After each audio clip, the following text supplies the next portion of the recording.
concern, how it's the white-collar jobs that are going to be displaced first, not the blue-collar jobs, which, hilariously, we were always told it was the opposite. There's still going to be need for people to be actually physically repair stuff for the time being until they can get robots to do it, but to be able to have a law clerk, it's like, yeah, ChatGPT might actually do that. We'll talk about it after the break. Email us freedom@charliekirk.com. It's one of the most important topics facing humanity. We're digging in. We'll be right back.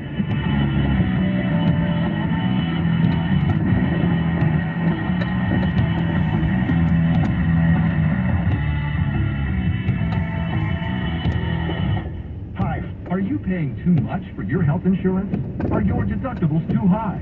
Or are you completely uninsured? If you answered yes to any of these questions, Healthcare Help Desk can help you now when people need help the most.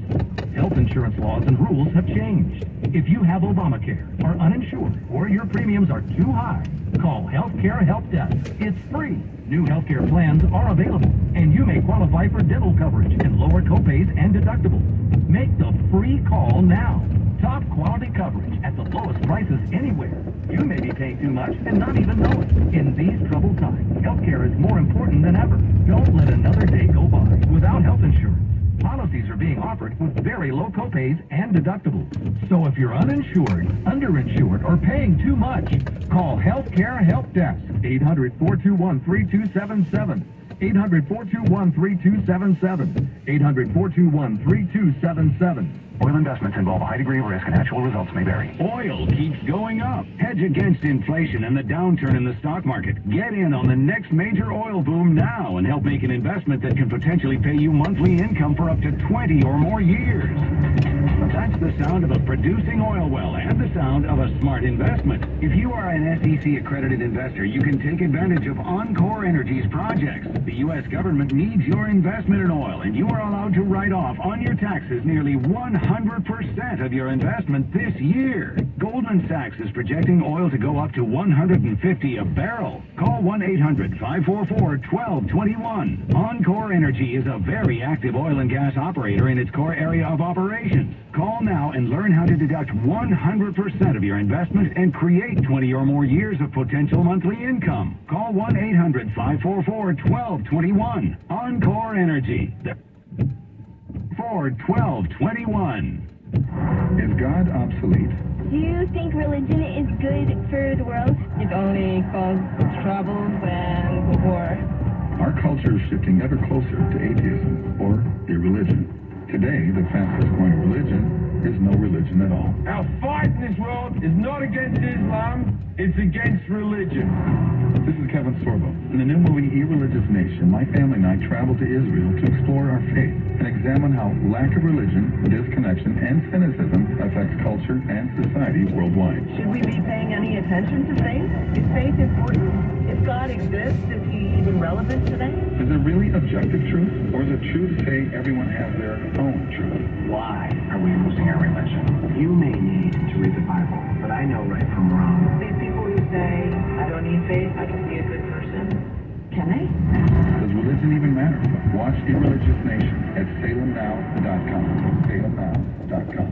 This is Dennis Prager inviting you to join me for a memorable travel opportunity that will be a highlight of your life. Mike Gallagher and I are headed again back to Israel in October for the Stand with Israel tour. Join us along with our trusted partner, Inspirations Cruises and Tours. We'll visit key sites in the Holy Land, thoughtfully designed to give you unprecedented access to a region you may have only read about. Visit standwithisraeltour.com for details. We'll uncover important geopolitical sites and show you Israel's significance on the world stage. You'll step foot on the ancient streets of Jerusalem, sail the Sea of Galilee, pray at the Western Wall, and much more. We'll have guides specifically for our group, lavish accommodations, and I will even broadcast my show from Israel. No other trip will be like the Stand with Israel tour. Come with Mike Gallagher and me this October. Register today. Call 855-565-5519, 855-565-5519, or just go to standwithisraeltour.com,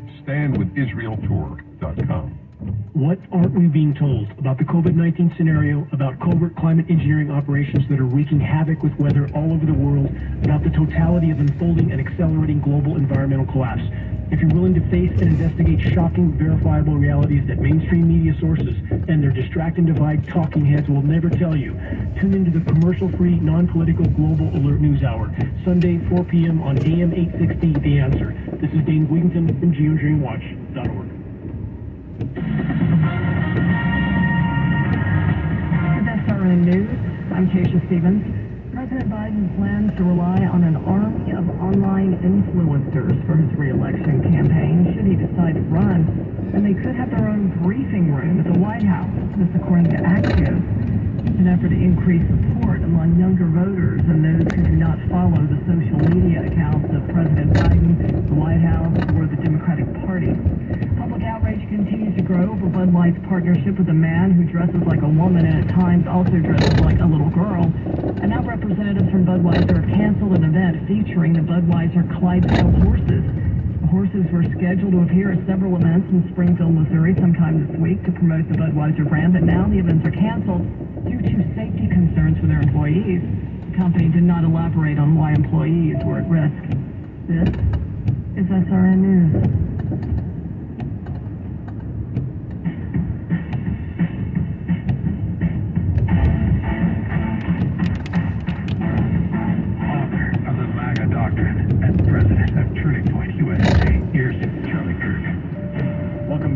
Email us freedom@charliekirk.com and subscribe to the Charlie Kirk Show podcast. Joe Allen continues with us. So Joe, let's continue. Is this quote correct from Yuval Harari, who I can't stand, who seems to be a transhumanist fan? Is it true that he's saying he calls for AI labs to immediately pause for at least 6 months? What is this all about? So, to lay this story out, this all unfolded about 2 weeks ago.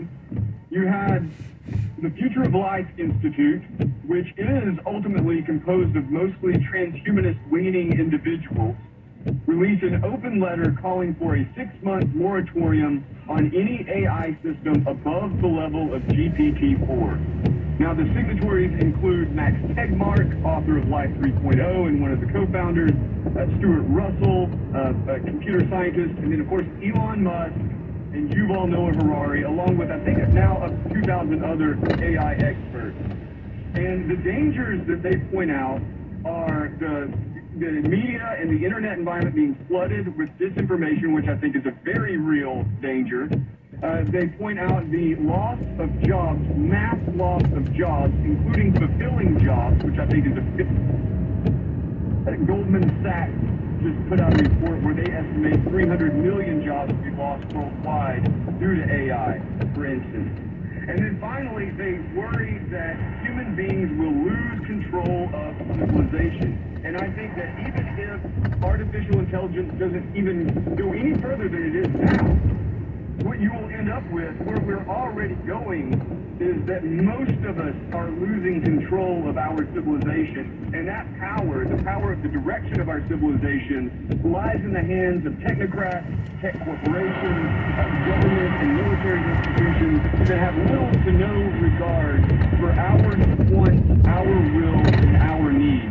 You saw that with the pandemic. You see that in so many different levels.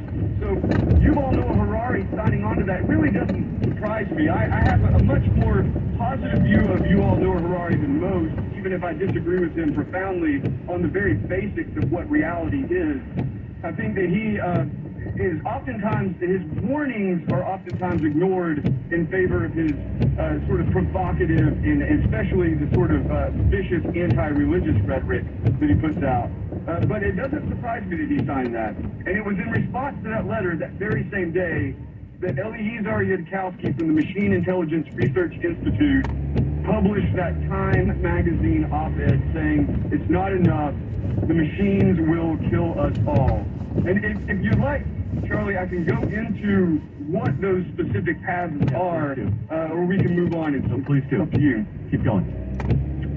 So, Nick Bostrom's superintelligence lays this out in the greatest detail, but Yudkowsky in a number of articles, mostly published at Les Strong and other outlets that are mainly in that sort of existential risk community, what they argue basically is that artificial intelligence, especially an artificial general intelligence. So artificial narrow intelligence being all the systems we have now dedicated to language, to battlefield simulation, or to biological simulation. Artificial general intelligence is a system that has basically has overlapping narrow intelligences, so multiple cognitive modules like the human brain, and can move flexibly between them, and also all of them run simultaneously, right? And so what you're talking about then is, at least in a kind of alien form, the human-like intelligence, but it goes much faster, it has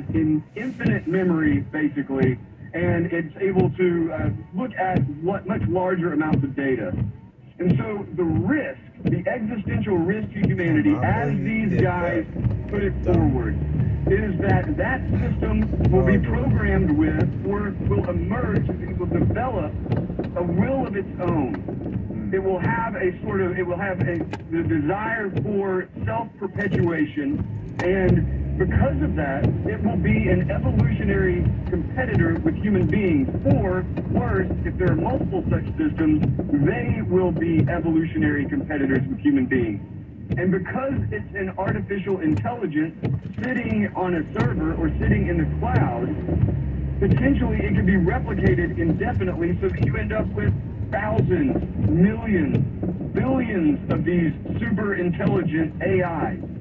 And if they are not aligned with human interests and human values, or if they're not aligned with the necessity of human existence, they argue, they would just simply manipulate the infrastructure that they have access to destroy it. So the two major bits of the infrastructure that are pointed out are weapon systems, especially nuclear weapon systems, if they were able to hack into them, or biological systems like biolabs, so that an AI would basically create in silico some sort of deadly virus and then order it on the fly from one of the many biofoundries that exist across the world that create mutant micro to order, and would then unleash this on the world. Now, we're in serious sci-fi territory there. That's what they talk about. And then the third possibility is that maybe these AIs, or this one major AI, would not have access to any of those systems, but it would have access to human beings who are in control of those systems. And so the AI would then manipulate human beings to either launch nuclear warheads or launch any sort of weapon at other human beings, or to create and release a virus, or to bring planes out of the sky, or to create a situation in society in which we go to war. Maybe it targets specific leaders and convinces a leader to, such as Putin, let's say, or Joe Biden, if you can consider him to be in control, of starting World War III, whatever, right? That is the sort of vision. Those are the realistic pathways. And they go on and on and on to much more, I think, implausible sorts of scenarios. But that's basically what they're talking about when they're talking about AI systems that could destroy humanity. So what needs to be done, politically or otherwise, to prevent that situation does not occur? And you know, I'm fairly, I don't have any real answer to that. Nobody really does. So the moratorium would be basically voluntary, right? Tech corporations voluntarily stop. That is not going to happen. Jan LeCun from Meta is just one example of that sort of resistance. He completely dismisses all of the dangers, including the lesser dangers that I talked about earlier, the psychological damage and social damage. He just dismisses it all ahead. And that sort of accelerationist mentality really does pervade Silicon Valley. It pervades China.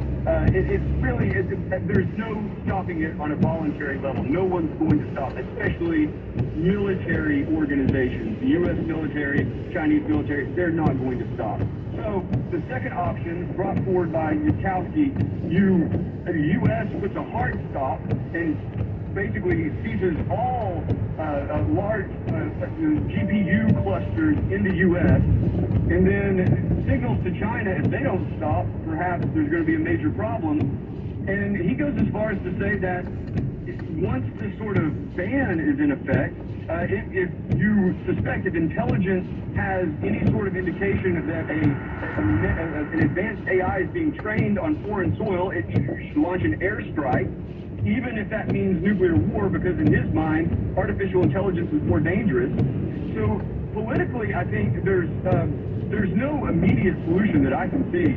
You could do something really foolish, like what Yudkowsky is talking about, and start World War III, or something that looks like the Restrict Act, where all of a sudden all of these civil liberties are in danger of being squashed by the president or the Commerce Department in the U.S. government. And so, politically, I don't think there's really much to do. I think the best thing that... Yeah, go ahead.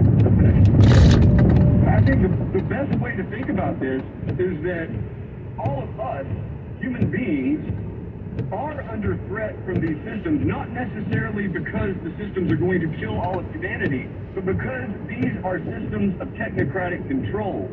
And so first, identifying that problem, which I think is pretty well identified, and second, organize among ourselves and in the institutions, the sort of low-level or mid-level institutions that really do have power and influence, and figure out how it is we can do without these systems, or for those who think that it's best to adopt them as weapons against the larger structure, to adopt them within the limits in order to survive what is inevitably, and I think this is part of this sort of inevitability that I foresee, major economic downturn coupled with real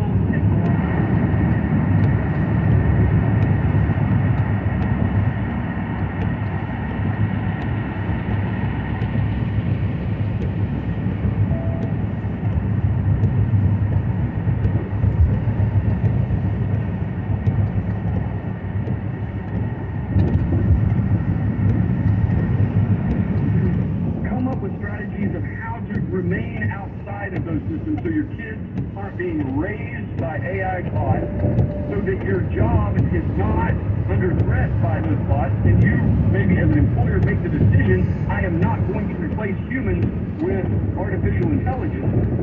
And in general, that we as a community and we as individuals are not going to become part of and participate in this human AI symbiosis pushed by people like Elon Musk. So how much, really quick, I'm asking the reason, how much does like ChatGPT cost to develop? Like if we were to develop full raw AI, because I mean, based on what you're telling me, the only logical solution is we have to create our own super weapon to be able to deter what they're going to do.